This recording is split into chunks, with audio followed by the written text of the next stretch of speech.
Hey, what's up, guys? Welcome back to the Mystical Mind State. Today, I want to talk about something very practical, and that's the basic toolkits that like mystics have, and like the benefits of doing these very simple practices. Going inward and finding out how you respond to your environment around you is probably one of the most freeing things you could do. Learning to see the Creator in everything that you come in contact with in the world around you is probably one of the most freeing things you can do. That is mysticism at its core, is going within and seeing how you relate to the world around you, seeing how it relates to you. This all starts with prayer and meditation. Prayer being the act of speaking to God, meditation being the act of listening. I start every day doing both. I'm not talking about Foxhole Prayers.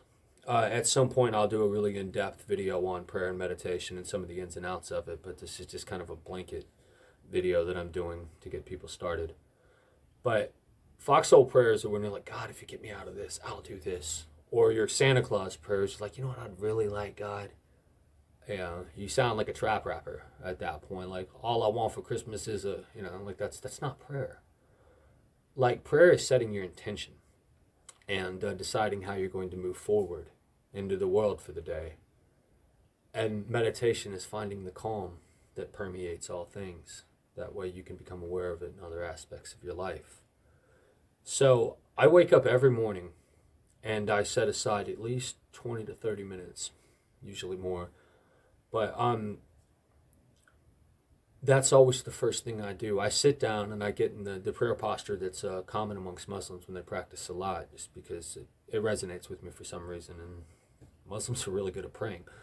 A Muslim is someone who submits to the will of Allah, right? Like to the will of God. So like the act of like touching their forehead to the ground is actually them submitting to the will of their higher power, the God of your heart, the God of your own understanding, whichever universe. It doesn't really encapsulate it, but I'll get to that at some other point. I get in this prayer posture, and the first thing I do is I cultivate an attitude of gratitude because I want to approach God from a place of gratefulness. So I go from A to Z, like all the way through the alphabet, and I come up with something that starts with each letter of the alphabet that I'm grateful for. I am grateful for Ariana. That's my daughter. I'm grateful for books. I am grateful for children. I am grateful for discipline. I am grateful for the energy flowing through all things. I'm grateful for food. I'm grateful for Gavin, etc., etc., etc. And what happens in doing so is like I feel good about being alive. Like I've just actively used the principle of polarity in Hermetic philosophies. I've moved myself towards the higher ideals. And then once I'm in that grateful place, I pray from that place of authority, from the wellspring within. And I always use prayers that resonate with our highest ideals as a species, like St. Francis. St. Francis' prayer, make me an instrument of thy peace. Where there is hatred, I may bring love. Where there is darkness, light. Where there is sorrows, joy. Like, right, he's talking about polarity once again. Like, so again, it resonates with me. But he is speaking from a place of our highest ideals, what we should all aspire to be. And in that prayer, like, I literally focus my intention for the day. Like, I am literally saying, God, help me live up to these ideas. Like, help people be drawn to the light and laughter of you through me by my actions. And then from that place, then I sit down to meditate and listen. I'm not going to get into really complicated meditation here because I think it hurts people in the beginning to bog their minds down. So I'm going to do what they would do in the East. Buddhists are phenomenal at this. They have a practice called mindfulness meditation. Now, at its core, all mindfulness is awareness of the breath. That's how they lure you in, because they say awareness of the breath, but you're about to become more aware than you ever wanted to be, I promise you.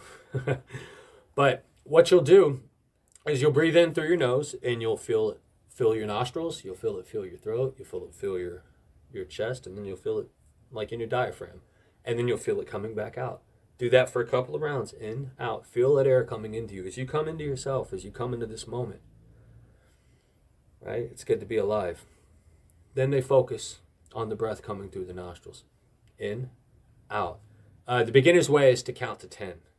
In, out. 1. In, out. 2. What's going to happen is you'll get to about 6 or 7, and then you'll find yourself thinking about like some cat meme that you saw, or like some food that you wanted to eat the other day that you didn't get a chance to. Like your mind will wander, and you'll be like, and you'll come back to the breath, right? You'll come back to this anchor. This will go on for quite some time in your life. Meditation is not an easy, quick fix. Like it's a very slow, drawn out process, but it's one I highly recommend to everyone because its benefits are just unreal. Like I started doing this like 25 years ago, and I don't even recognize myself anymore. But as you go along, like then you start realizing, like you start cataloging. Thubten Yishi did this really wonderful presentation where he talks about clouds in a boundless sky. He's like, the mind is the blue sky, and thoughts are clouds. And what happens is we grab onto those clouds as they go by, we bring them into us, and then they fester until they turn into these giant storms, right? Like when all we had to do was let go and observe. And then you start realizing that like anger, love, lust, desire, like whatever, like you start cataloging them and just kind of watching them pass through your mind. And then you're still focused on the breath. Now, because this is practical, when you go out in your daily life, no matter what is happening in the world around you, you can come back to your breath. You can come back to this idea of your highest ideals, because again, the two intersect here.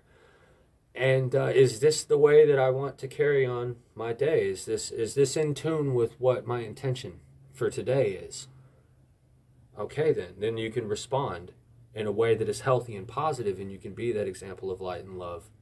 And you also have that anchor in your breath. It's good to be alive. I'm here, and in this moment, regardless of what's happening around me, I'm okay. And that all starts with awareness, because you become aware of your internal world. You become aware of like thoughts actually arising from emotional states. You become aware of how like outside triggers cause those emotional states to stir in you, like certain places like have bad juju, like as they say nowadays, the new age mysticism coming out. But when you become aware of these things and you actually start to see how you interact, a lot of it just naturally subsides. And then you're more prone to respond instead of reacting. So mysticism is very, very practical. It's a very simple, straightforward thing that anybody can start putting into effect in their life. And meditation and prayer is really your segue into that. So regardless of what your spiritual beliefs actually are, regardless of what path you're drawn to, whatever you have an affinity towards, they all have that in common. They all pray and they all meditate. Every spiritual path on planet Earth comes together at these 2 points. And start doing them, and just after a few months, see how it goes. Like, see how much more aware you are. See what you've learned about yourself and how you interact with the world around you. See how your ideals have changed by stating your intention day in and day out. See how cultivating an attitude of gratitude helps you become a more positive and kind person to the people you come in contact with. Like, I promise you, this will change your life. Like, these very basic things. Attitude of gratitude, prayer, meditation. You're already changing the way you live so much, and you'll be amazed before you're halfway through the process. That's all I got. Thank you guys so much for tuning in.